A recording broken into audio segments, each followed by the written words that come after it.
You were against same-sex marriage. Now you're for it. You defended President Obama's immigration policies. Now you say they're too harsh.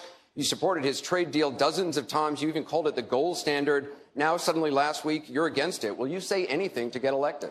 Well, actually, I have been very consistent over the course of my entire life. I have always fought for the same values and principles. Do you think New York State should recognize gay marriage? No. No. Okay. I believe that marriage is not just a bond, but a sacred bond between a man and a woman. I have not supported same-sex marriage. I have supported civil partnerships and contractual relationships. I support marriage for lesbian and gay couples. I support it personally and as a matter of policy and law. So you're saying your opinion on gay marriage changed, or you changed your mind?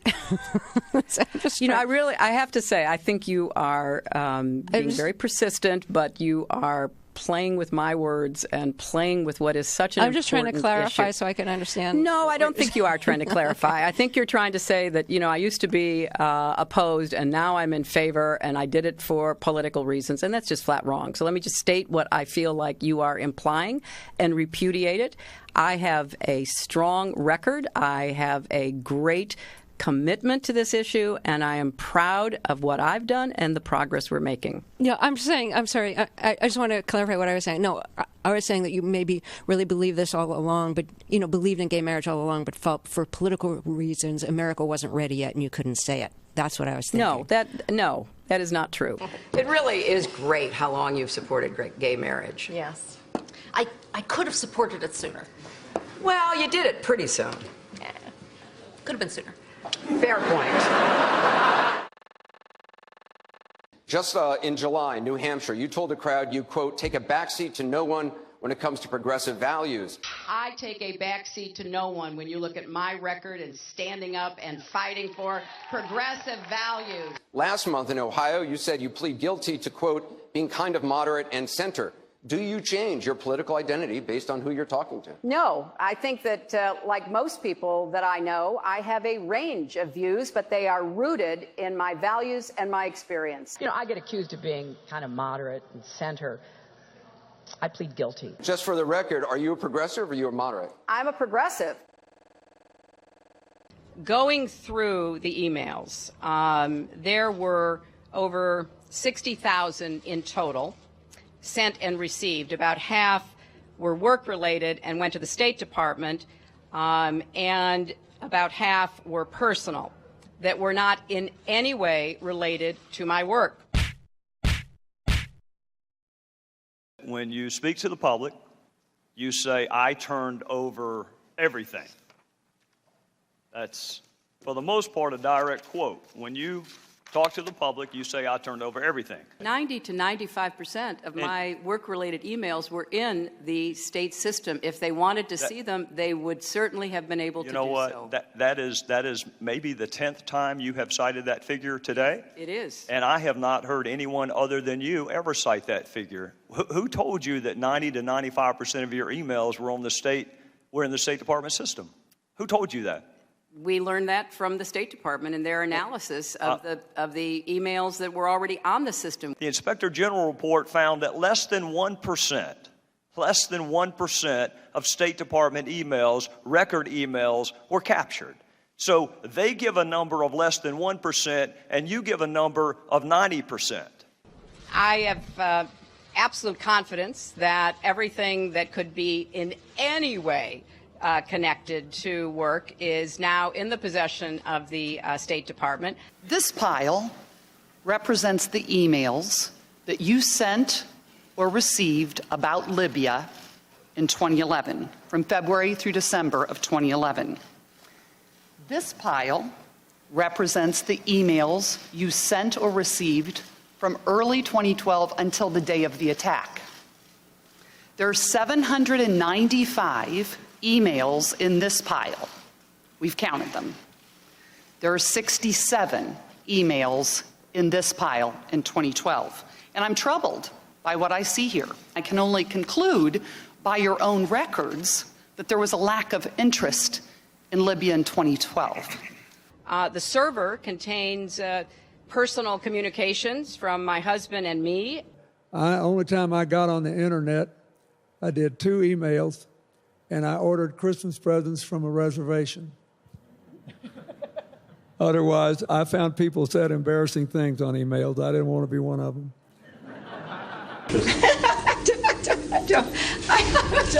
I mean, and how many angels dance on the head of a pin? I have really nothing to. I mean, how do you answer that? I represented Wall Street as a senator from New York, and I went to Wall Street in December of 2007, before the big crash that we had, and I basically said, cut it out. Quit foreclosing on homes. Quit engaging in these kinds of speculative behaviors. Now, who's exactly to blame for the housing crisis? I think there's plenty of blame to go around. Home buyers who paid extra fees to avoid documenting their income should have known they were getting in over their heads. Of course, we have to deal with the problem that the banks are still too big to fail. We can never let the American taxpayer and middle-class families ever have to bail out the kind of speculative behavior that we saw. But we also have to worry about some of the other players.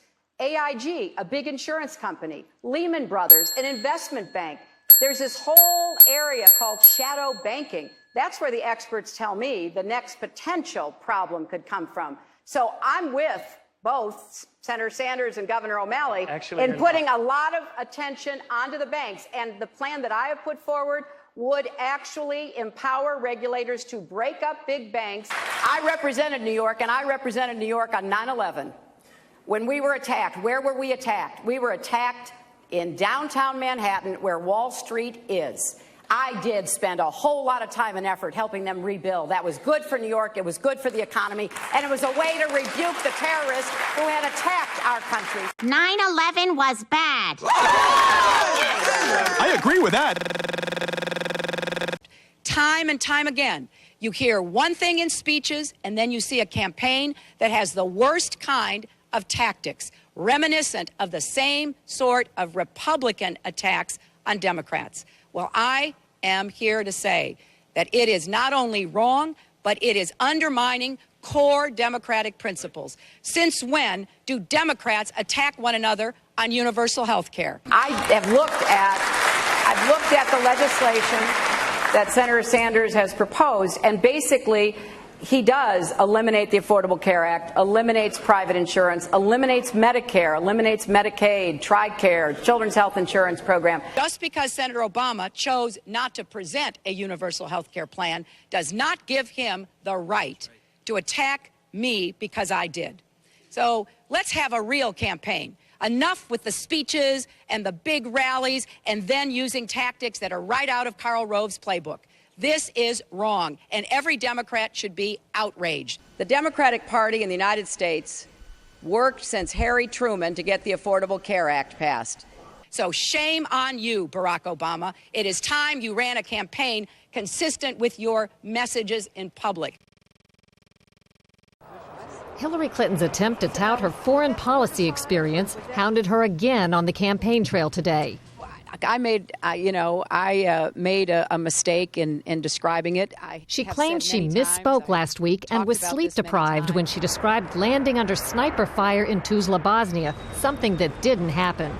But CBS News has found several times in the past few months when Senator Clinton used the Bosnia trip to try to show her international experience. December in Iowa. We landed in one of those corkscrew landings and ran out because they said there might be sniper fire. I don't remember anybody offering me tea on the tarmac when that was happening. Then in February, the welcoming ceremony had to be moved inside because of sniper fire. And last week. I remember landing under sniper fire. We basically were told to run to our cars. Now that is what happened. Some differing accounts of your trip to Bosnia, and I'm wondering if you can clarify. I know you recall, ducking under sniper fire, and Sinbad in his account, who's on the trip, he said that the most dangerous part was remembering where he was going to eat next. He's a comedian, Jeff. He's a comedian. So you actually recall, hearing gunfire, and were you when we were flying into Bosnia, we came in a evasive maneuver. There was no greeting ceremony. and we basically were told to run to our cars. Now, that is what happened. After CBS News video showed what really happened when she landed and greeted officials, Senator Clinton maintained there were risks, but explained to the Philadelphia Daily News why she was seen on the Bosnian tarmac greeting a young child if it was really so dangerous. I was also told that the greeting ceremony had been moved away from the tarmac, but that there was this 8-year-old girl, and I said, well, I can't rush by her. I've got to at least greet her. So I greeted her, I took her stuff, and I left. Now that's my memory of it. Good to see you. Once again, her memory doesn't match our videotape. She and her daughter Chelsea lingered on the tarmac to greet U.S. military officials. Took photos. There was the group of 7th graders on the tarmac, too. And then Senator Clinton walked to the armored vehicle where she did eventually duck and enter. It was one of the highlights of President Clinton's first term, passage of the North American Free Trade Agreement, also known as NAFTA. Critics blame NAFTA for the loss of manufacturing jobs in industrial states, including Ohio and Pennsylvania. Hillary Clinton helped get NAFTA approved. She held at least 5 meetings to strategize about how to win congressional approval. She helped the White House block opposition from labor and environmental groups, and she was the featured speaker at a crucial meeting. Participants in that event said, quote, her remarks were totally pro-NAFTA. There was no equivocation for her support for NAFTA at the time. You know, I have been a critic of NAFTA from the very beginning. My concerns about NAFTA expressed years ago have been well documented and verified. I didn't have a public position on it. I have spoken consistently against NAFTA. And if you look at what I have been saying, it has been consistent. I have been consistent. You can go back and look at from the very beginning. I was one of the voices in the administration warning about NAFTA. You said it was good on balance for New York and America in 2004, and now you're in Ohio, and your words are much different, Senator. The record is very clear. Well, you don't have all the record, because you can go back and look at what I've said consistently. Oh, I think that everybody is in favor of free and fair trade, and I think that NAFTA is proving its worth. I think on balance, NAFTA has been good for New York and America. Was NAFTA a mistake? NAFTA was a mistake to the extent that it did not deliver on what we had hoped it would. Your opponents are saying that that's really part of a larger pattern with you, that you often avoid taking firm positions on controversial issues.